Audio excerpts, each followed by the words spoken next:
Rizwan Fadila yang dikenal sebagai penyanyi sekaligus anak dari komedian Sule menjelaskan kegemarannya dalam bermain game online.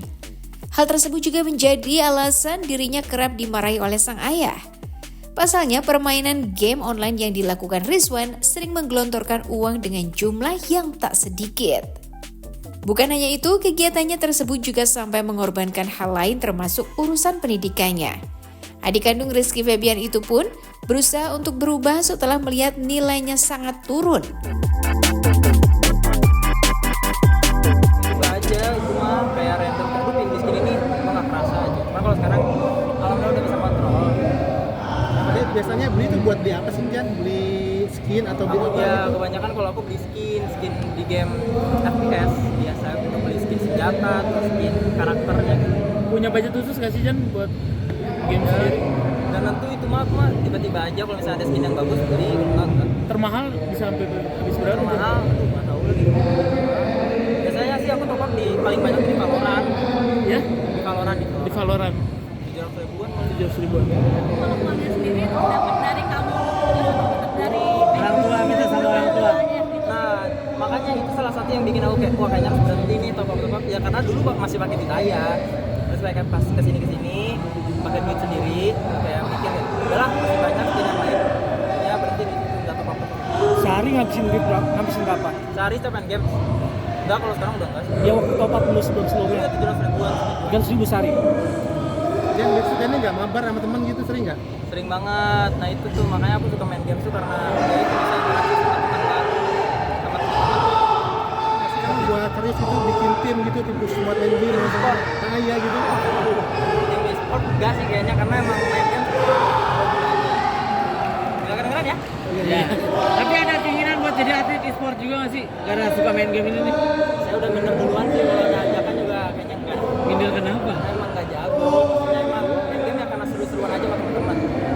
tapi pernah kompetisi gitu nggak sih Jan? Sering aku pernah kayak ikut turnamen online biasanya di Valorant, di game. Ya game-game FPS gitu banyak kan. Banyak gitu kalah. Jan pernah dikomplain nggak sih Jan?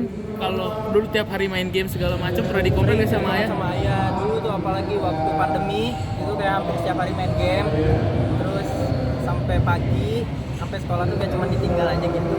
Diomelin karena waktu itu sempat nilainya anjlok kan. Kalau sekarang Kalau siapa sekarang yang ngomelin? enggak. Nggak ada Karena ya? mikir juga ya sayanya, jadi ya udah belajar mah tetap belajar. Oh gitu tetap Yang belajar. bikin sadar aja dan mikir, wah ini udah keterlaluan nih main gamenya apa nih Jan? Ya itu waktu pas pengambilan rapot terus ternyata turun banget dari yang sebelumnya. Habis itu udah dari situ jadi semangat lagi buat sekolah. Ya udah Ada tips nggak buat ngilangin lost control itu? tipsnya nggak tahu ya, aku nggak ada tips sebenarnya, cuma kayak lebih ke mikir aja itu mah.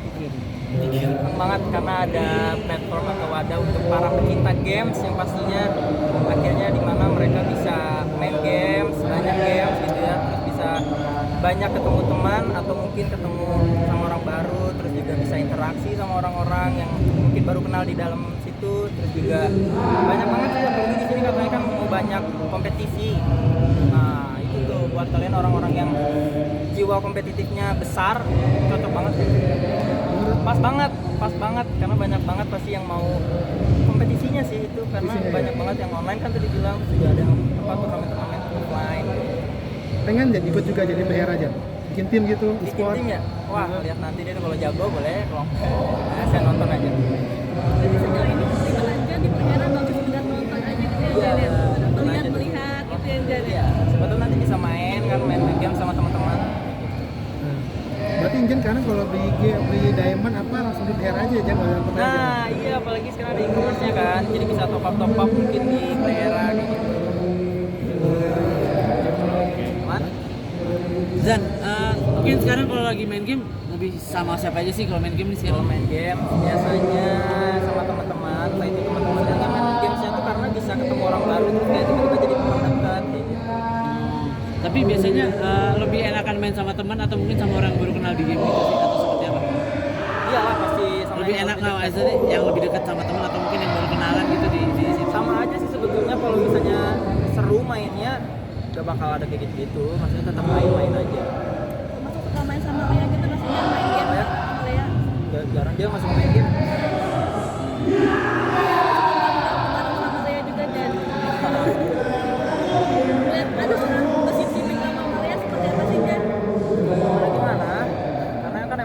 video klip mah pasti Oh, udah video klip aja. Tapi ada jadi baper-baper gitu kan Jan? pokoknya the best lah Playhera. Ditunggu aja launchingnya, saya mau main nanti, nggak sabar dan saya.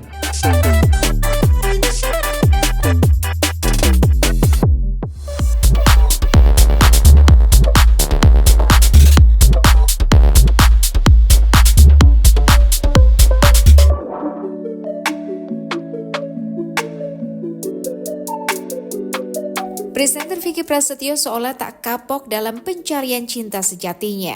Meskipun pernikahan yang dilakukannya puluhan kali mengalami kegagalan, ia mengaku telah menemukan tambatan hatinya yang baru untuk dijadikan istri dan akan segera menikahinya dalam waktu dekat. Oleh karena itu, mantan suami dari Kalina Oktarani ini sengaja mengunjungi Fashion Royal Attachment 2025 dan Mini Wedding Expo yang diadakan Cara Brides by Dita Selin sebagai referensi pernikahannya. Kendati demikian, Vicky ternyata masih enggan mengungkap sosok perempuan yang akan menjadi calon pendampingnya kelak, namun ia sudah mempersiapkan beberapa busana untuk hari bahagianya. Lantas sudah sejauh mana persiapan Vicky Prasetyo untuk segera mengakhiri masa lajangnya?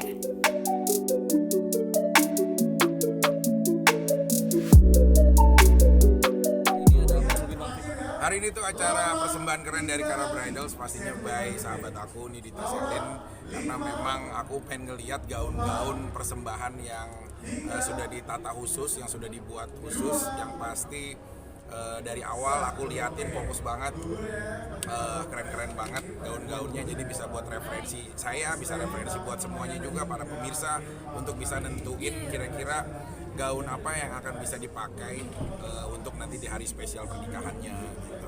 Terus juga ada vendor-vendor yang menarik, aku tadi udah ngeliat lightingnya kayaknya mendukung banget buat acara pernikahannya gitu loh. Jadi semakin mantap lah. Kalau aku tuh memang seneng disibukkan untuk hari yang mendekati hari spesial aku lah gitu. Persiapan. Ya kalau aku selalu komunikasi sih ya sama Dita, rajin banget kita WA-an, DM-an gitu loh untuk bener-bener dia tuh kan orangnya details banget ya, kayak ngelihat segala sesuatunya tuh dengan kesempurnaan gitu, menyesuaikan juga kenyamanan nanti orang yang akan dibuatnya dan lain-lain lah gitu. Jadi hal seperti itu butuh banget sering komunikasi kan, namanya kan edukasi itu akan selalu ada terus. Nah pas ada momen spesial event ini memang aku tunggu-tunggu banget nih event ini supaya aku bisa ngelihat langsung kan. Kalau dia foto kan beda kan sama tadi diperagakan kan gitu. Jadi dari yang pertama aku liatin sampai ada yang kepalanya nyambung ke belakang gitu ya tadi kan. Ada slayernya, Ada slayernya sampai panjang ke belakang, itu aku kayak gambaran aku di kayak Medusa ya gitu, keren gitu. Ya kan aku kan senengnya kingdom, kerajaan-kerajaan kayak gitu lah. Mbak Dita sendiri menyiapkan berapa dress hari ini? Hari ini ada 24 dress, sequence 1 itu ada 8 itu sebenarnya lebih ke culture ya.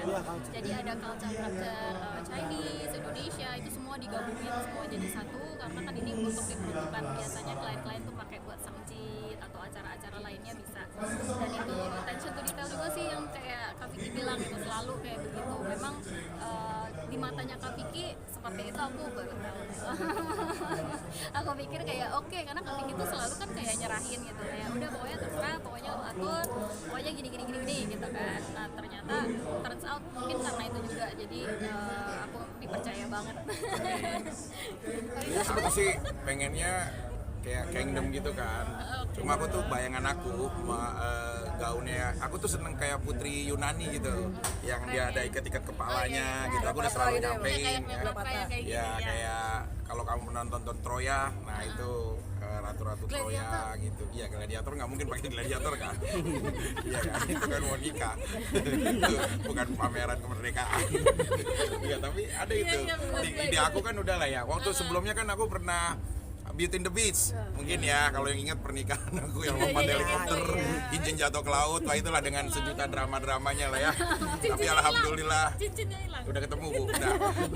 Itu alhamdulillah live 3 Station TV. Ya menurut aku ya terlepas apapun ya itu mungkin sedikit ada inspirasi buat orang-orang yang bisa ngelihat langsung gitu. Kalau kemarin kan konsep Beauty and the Beast tuh, aku sih. Kalau sekarang lebih banyak ya Kak ya pilihan. Iya, Jadi sekarang Kakak bingung. Yang penting aku ngeliat langsung tuh, tadi aku kan merhatiin banget tuh sama anak aku tuh, Kak kira-kira yang mana Kak? Oh anak si kakak tuh si Cinta ngasih tahu deh kalau yang ini tuh bodinya oke deh, tapi kalau nanti ceritanya pesta rakyat kayaknya terlalu terbuka, bisa dikepung LSM kata dia. Nah, gitu. Jadi coba ini kalau di after party mungkin bisa penempatan waktu-waktunya ya gitu. Betul. Jadi mungkin ada beberapa gaun lah yang aku pengen siapkan buat istri aku yang terakhir. Menurut aku bismillah ya buat dunia Waktu akhirat. dekat gitu Bang Fik. Anak aku sih udah fighting ya. berantem Benerin dong, komedi jadi gak jadi. Iya, jadi udah fitting gitu. Anak-anak aku kan cicil lah, jangan sampai kayak waktu kemarin sekali ngelihat keluarga aku, adalah tiba-tiba, ramai banget kayak ngambil bansos gitu. Wah, ramai, jadi kepepet waktunya. Nah itu nggak nyaman juga buat desainer, mau kita payment juga atau apapun, dia nggak nyaman karena waktunya udah keburu-buru, karena kan hasil karya dia nanti jadi asal-asalan. Ya aku sparein aja lah, sambil pertemuan keluarga juga terbangun.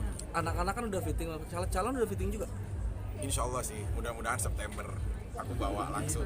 September berarti Iya, aku bawa diperkenalkan. langsung. Iya, sekarang dia lagi ada di pertapaannya ya, biar diganggu dulu. belum transport sama sekali loh yang terakhir ini nih. Iya, memang sengaja ya disembunyikan dulu untuk menjaga kenyamanan juga lah sama keluarga.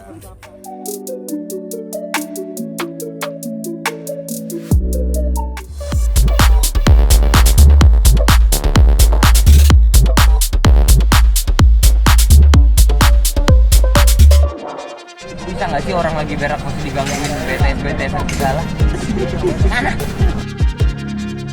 Aktor dan aktris papan atas tanah air Vino G. Bastian dan Marsha Timothy senang dan bersyukur setelah film Kang Mak From Pima menjadi film box office di industri film Indonesia. Setelah 5 hari tayang di seluruh bioskop Indonesia, film garapan sutradara Herwin Novianto ini berhasil tembus 1,5 juta penonton. Angka ini langsung membawa Kang Mak menjadi film Indonesia terlaris ke-9 pada tahun 2024. Bahkan diprediksi film remake dari Thailand ini berpeluang terus melesat seiring jatah penayangan yang masih lama. Lantas bagaimana komentar dari Marsha Timothy dan Vino G. Bastian atas pencapaiannya tersebut? Kita bersyukur, alhamdulillah. Terima kasih banyak untuk para penonton Indonesia yang sudah menonton, beli tiket ke bioskop.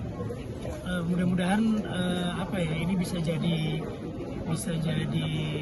pembuka lagi untuk teman-teman yang lain berbondong-bondong lagi ke bioskop untuk nonton film Indonesia gitu.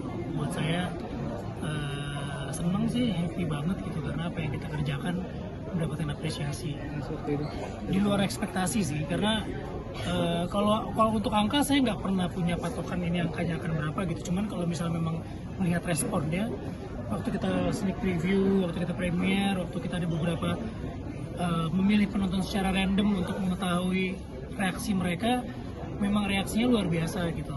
Tapi kan apakah itu nanti ketika dipasang untuk umum orang akan seheboh itu untuk nonton, kita nggak pernah tahu. Jadinya ya begitu opening day-nya bisa menjadi opening day yang nomor 1 di tahun 2024, 200.000 penonton lebih, itu buat saya cukup lega gitu. Terus dalam 4 hari menembus 1 juta, itu tambah senang sih, tambah bersyukur gitu. Angka saya nggak pernah punya patokan dan pengennya berapa, tapi melihat hasilnya dari pertama, kalau buat saya, buat kita ya, itu hasilnya sangat-sangat kita senang gitu nontonnya, dan kita bangga gitu terlibat dalam film ini. Jadi ketika hasilnya seperti ini sekarang, ya nggak ada lagi kan.